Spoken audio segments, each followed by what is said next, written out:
Brīvdienu nedēļā Rīgas pašvaldības bērni piedalījās valsts policijas un akcijas sabiedrības sadales tīkls organizētajā profesionālās izglītības un drošības projektu roku rokā sacensību posmā, kurā iepazina elektriķu profesiju un apguva elektrodrošības noteikumus. Sadales tīkls organizēt šo pasākumu ir vairāk parūpējušies, lai teorija iekļautos tieši praktiskā veidā. Tad bērnus interesē caur spēlēm, caur interesantiem pārbaudījumiem, kurus viņam būtu jāveic. Bērnu un jauniešu izglītošana elektrodrošības jautājumos ir viena no akcijas sabiedrības sadales tīkls korporatīvās sociālās atbildības prioritātēm. Aicinot bērnus un jauniešus ievērot elektrodrošības pamatnoteikumus, kompānijas mērķis ir novērst bīstamas situācijas elektroietaišu tūmā un pasargāt viņus no nelaimes. Sadales tīkls pēc savas būtības ir atbildīgs uzņēmums, jo elektroenerģija ne tikai mēs piegādājam, mēs arī saprotam, ka tā ir bīstama. Mums ir divi mērķi. Tad, ja mēs runājam sākumā par bīstamību, tad mums ir jābūt atbildīgiem un jāstāsta, ka elektroenerģija ir laba pēc savas būtības, bet viņa arī ir pašā laikā bīstama. Otra lieta, protams, roku rokā mēs arī domājam par to, ko darīt nākotnē, un šīs elektroietaises arī būs jāapkalpo nākotnē. Un līdz ar to mums ir jārūpējas par to, jārada interese bērnos, lai augtu jaunā paudze. Akcijas sabiedrības sadales tīkls organizētais sacensību posms norisinājās Rīgas Tehniskās universitātes enerģētikas un elektrotehnikas fakultātē. Mēs esam šajā ēkā taisnī, kur bērni varēja redzēt to vidi, redzēt laboratorijas, jau to interesi, kādi jau te viņiem ir piemēri jau, kad cilvēki šeit mācās, studenti mācās, un viņi redz to savu nākotni. Un mēs mazliet tādā pašā laikā mēģinājām parādīt, pastāstīt par drošības jautājumiem un kādi mēs esam. Izvēle par labu tām vai citām studijām, humanitārām vai eksaktām, notiek kaut kad pamatskolas beigās. Jo tad tas skolēns izvēlās, vai te viņš mācīsies dabas zinības padziļināt vai nē.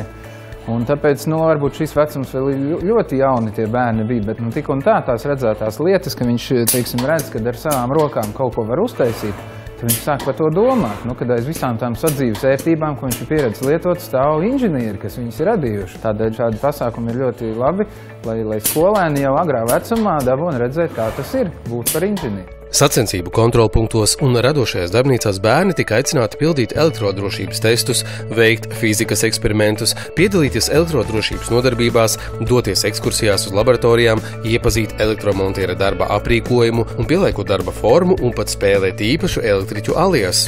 Kopumā 11 komandas no vairākiem Rīgas mikrorajoniem mācījās atbildīgi rīkoties elektroietaišu tūmā. Mums rādīja mašīna, kurā bija kaut ko cēla, pārvietojās kaut kas vēl. Jā.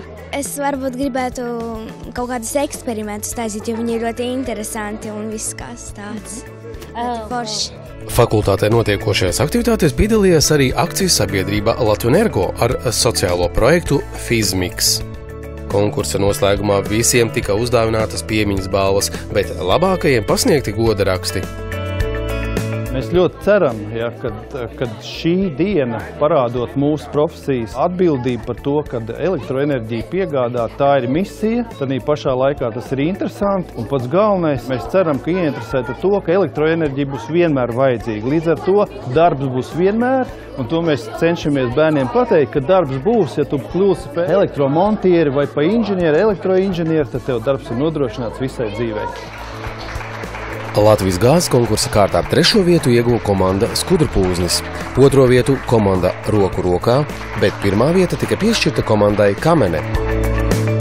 Projekts norisinājās kārtās, un mēs jau stāstījām par to vienā no saviem raidījumiem.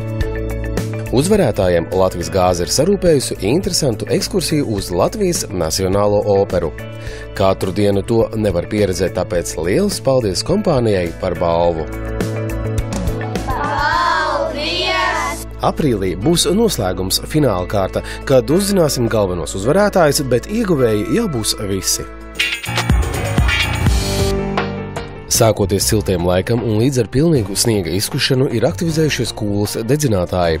Daudzo ugunsgrēku skaits satraucis nevien ugunsdzēsējs, bet arī nejaušus garām gājējus, kuri redzēto steidz uzfilmēt un publicēt sociālajos tīklos. Ja mēs iedomājamies kaut kādu noteikti apdzīvot vietu, kur pienāk līnija, Un šajā apdzīvotā vietā ir skola, pašvaldības kaut kādas iestādes, ja, un notiek sadzīve, ikdienas sadzīve, un elektroenerģiju nodrošina šī līnija.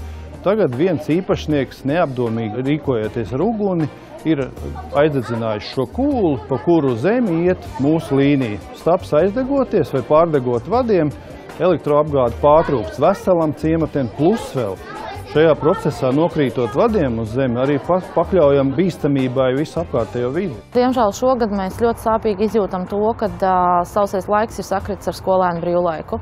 Jo, ja agrāk Kulas ugunsgrēki sākās pēc 2:00, pēc 3:00, kad cilvēki ir mājās no darbiem un savas lietas apdarījuši, tad šobrīd pirmie Kulas ugunsgrēki mums tiek reģistrēti jau no paša rīta. Tieši bērni ir tie, kas redzot gan, ko dara pieaugušie, gan arī, protams, gribot izmēģināt dažādas lietas, ir tie, kas aizdedzina šo sauso zāli. Nereti gadās tā, ka pļāva atrodas blakus mežam un, ja laicīgi mēs nepaspējam saņemt informāciju par šo ugunsgrēku, tad, diemžēl, uguns arī ieiet iekšā mežā. Ja esat pamanījis Kulas ugunsgrēku, pēc iespējas drīzāk ziņojiet Valsts ugunsdzēsības un glābšanas dienestam pa tālruņa numuru 112. Ja ugunsgrēks ir izcēlies elektroapgādes iekārtu tūmā, par to zvaniet uz akciju sabiedrības sadales tīkls bezmaksas bojājumu pieteikšanas tālruni 80 20 04 04 vai saziņai izmantojiet sociālos tīklus Twitter un Facebook. Daudzie Kulas ugunsgrēki satrauc visu sabiedrību, tādēļ raidījuma veidotāji pateicas Valsts ugunsdzēsības un glābšanas dienestam, akcijas sabiedrībai Sadales tīkls, akcijas sabiedrībai Latvijas gāze un Latvijas kokrūpniecības federācijai par iespēju šo tematu aktualizēt šajā sižetā.